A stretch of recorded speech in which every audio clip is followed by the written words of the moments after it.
Hello guys, welcome to my YouTube channel. Uyu munsi ngiye kubabwira agafilime k'ikigisha, agafilime gasobanuye kuko ababwira agafilime keza k'ikigisha. Nkuko mubitangiranye hano hari abakobwa babiri bari muri boutique bagiye kugura imyenda, ni aba best friend.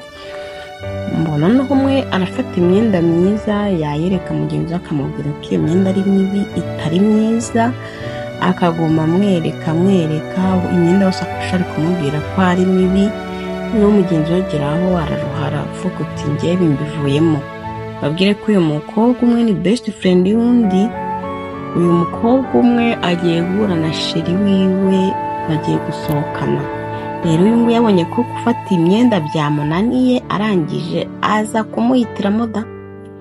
Murabona hano araza mutorera imyenda, igishati kinini amuhitiramo imyenda ngo agomba kwambara. Ese wowe wizera best friend wawe? Mujye mugira amakenga ko abakobwa ntabwo turi beza. Hano yamweretse imyenda rwose ngo agomba kwambara, uyu nguyu ntiyayikunda ariko aramubwira ati sindi best friend wawe, ngo hitiramo ibyo byiza nanjye mbona. Uyu nguyu murabona yahise agenda ajya kwambara iyo myenda mu by'ukuri ngo arebe ko yabimubereye, gusa akiyishyiramo abona rwose ni mibi, ntabwo imubereye, ahubwo ameze nk'umubyeyi da. Nuko nguko rero ariko ntiyabitinda, aravuga ati ni best friend wanjye arankunda, ntago yamitiramo ibibi. Abenshi rero niko dukunda twibwira ko aba best friend bacu badukunda, bataduhitiramo ikintu kibi, kuba ko ikintu yakubwiye ari cyiza, gusa ntabwo ari bose. Uyu nguyu akivaho rero yaje amubwira ati ko mbona nambaye ishati imeze nk'iya mama, urabibona ute? Uyu aramushoka rwose, amubwira uburyo ki ngo ameze neza, amubwira uburyo ki imyenda imubereye da. Uyu nawe aravuga uti as long as my best friend choose for me, buriya ameze neza. Nyamara uyu mukobwa ntabwo yakundaga uyu mugenzi we, yaramufitiye ishyari ry'uko akundana n'umusore mwiza. Noneho ubwo bafata umwanzuro wo kugenda, aramubwira ati ngwino tugende, iyo myenda irakubereye. Uyu aza atabishaka ariko aravuga ati ubwo ari umushuti wanjye wamitiyemo, ubwo ni byiza. Baragiye rero bajya ahantu mu kabara aho bagombaga kwinjira. Bagiye kwishyura, uyu mukobwa abwira mugenzi we ati mfashe unyishyurire, nta mafaranga mfite nzaye kwishyura. Uyu nguyu aramubwira ati igihe cyose mpora nkwishyurira, buri gihe n'igihe wishyura ariko ntabwo ujya unsubiza. Ariko nyine umukobwa kubera ko yakundaga uyu mu best friend, aramubwira ati ndakwishyurira ariko umekinge shaka ayo mafaranga uzahita uyansubiza da. Nuko aramwishyurira, murabona ko yishyuye hano, aramwishyurira barinjira. Bamaze kugera muri ako kabari, nuko harimo abasore babiri, harimo boyfriend w'uyu mukobwa wambaye igishati kinini n'umushuti we. Nuko da akibona umusheri waje yambaye cya gishati ewana, arumirwa da. Murebe namwe mundebere ukuntu yambaye kiriya gishati, nyine ni kibi, ariko nyine mu boyfriend we yaramubonye arumirwa, ibibazo bimubayeho biramucanga. Arangije uyu nguyu araza aramubaza ati kuki wambaye iki gishati kimeze gutya, kimeze nk'icya mama, wagira ngo ni bya bishati bya mama? Ariko nyine uyu ntiyabitindaho. Uyu nguyu nawe ahita atangira kumusebya, muyumvire za nshuti z'abakobwa tuba dufite, atangira kumusebya yibaza impamvu ngo nkamubeshyira ko ari we wahisemo icyo gishati ngo kibe. Nyamara mwibuke ko ari we wakimuhitiyemo. Uyu akabyambara avuga uti ni umufurende wanjye, ntabwo yambeshya. Nuko bagakomeza gahunda zabo. Uyu musore ntacyo babimubwiye cyane ko abakunda uyu mukobwa bya nyabyo, gusa uyu mukobwa akigenda, uyu mu best friend we yahise amupuriza umuti wo muri toilette unuka.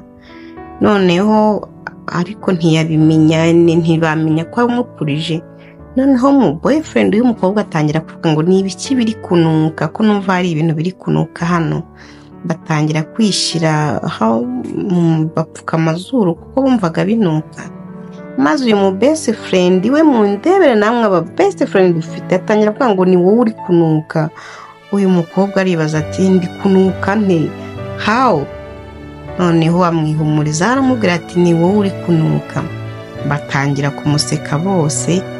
Uyu mukobwa agakana kuko atiyumvishaga buryo ki umunuko wamugeraho, ariko uyu mu best friend watangira kumusebya amubwira amagambo akakaye, amubwira ko atoze ari kunuka. Uyu biramurenga n'agahinda kenshi akirukanyira muri toilette.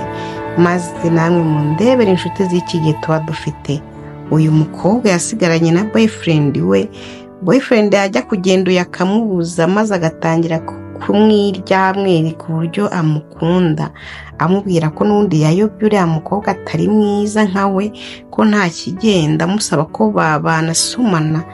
Ariko uyu musore aba ari royo cyane, akamubwira ati ndi gukundana na best friend wawe, none ushaka dukore affaire, ushaka dukundane? Ubwo akivuga gutyo ahita abona akantu kari karimo wa muturi kunuka, maze agahita abona ko umukobwa ari we wabikoze, agahita abona ko ari we wapurije umutisheri wiwe kugira ngo nyine amusebye. Noneho uyu mukobwa nawe isoni zikamwica, akabona ko afashwe nyine akabura uko abigenza. Uyu musore akumirwa cyane, akamubwira ati nta nshuti ikurimo, ntabwo uri inshuti namba. Ahita amusunika akirukanka akajya kwirebera sheri wagiye mu bwiherero. Ubu uri kurira afite agahinda kenshi, ari kwibaza ukuntu anutse ari kunuka kandi atigeze akoresha ibintu nka biriya. Uyu musore araza akamuhamagara ariko afite agahinda, ari kurira afite amarira menshi akomana. Inshuti z'iki gihe ntabwo byoroshye. Maze akamusangamo, yarangiza agakomanga, uyu mukobwa agakingura n'amarira menshi. Yarangiza yamara gukingura bakaganira, amubwira yuko ibyo bintu byose byakozwe n'inshuti ye. Inshuti z'iyi minsi ntabwo byoroshye, cyane abakobwa ntabwo turi abana beza. Amashyari yaratwishe, dufuhira bagenzi bacu. Wabona umushuti wawe ifitiye umu boyfriend mwiza cyangwa se umwitaho, ukamufuhira ku buryo wanamwica rwose. Abakobwa twisubireho ni ukuri. Uyu musore rero wacu araza agasobanurira uyu mukobwa ibintu byose uko byagenze n'uko byari bimeze, n'uburyo umushuti we ari we wabimukoreye. Maze uyu mukobwa agasohoka yumiwe cyane, uba wanze gufungura, ariko yakumva ibyo byose agahita afungura. Akamubwira ati uriya ntabwo ari inshuti yawe, ntabwo ari inshuti nziza. Yashakaga ngo dukundane, ariko mbwira uburyo cyankunda, kandi ni inshuti yawe, azi neza ko dukundana, azi ko tumaze igihe kinini dukundana. Maze uyu mukobwa utangara cyane akumirwa, bakaganira ashiriwe neza cyane rwose, bakumirwa bakaganira k'uwo mukobwa. Yarangiza akamubwira ati ya ntabwo ari inshuti nziza, ntabwo ari inshuti ikubereye, ntabwo ari inshuti igukunda, ahubwo ni inshuti y'indyarya. Ibintu byose aba yakoze ni uko umukobwa ahita abwira n'umusore uburyo cyari bamuhitiyemo n'umwenda, akamubwira ko umubereye. Maze uyu musore akamubwira uti uriya ntabwo ari inshuti yawe, reka tumwihorere twikomeze myize twebwe ubwacu. Uyu mukobwa uba wumiwe nyine, ahita nyine komeza kumirwa, akibaza ukuntu best friend wiwe inshuti ye nziza cyane yashaka kumuteranya n'inshuti ye mu boyfriend we bakundana. Maze abangaba bakiganirira ibintu byose bakabikemura. Umusore agahita amwegera amufata ku matama, ndetse bikomeza rwose birangira banasomanye hano muri toilette. Nuko rwose nuko bahita basomana ngaha nyine, nuko bihita bigenda. Mwakoze gukurikirana ino movies, mwagezweho nanjye Sonjera. Ciao, mwakoze cyane.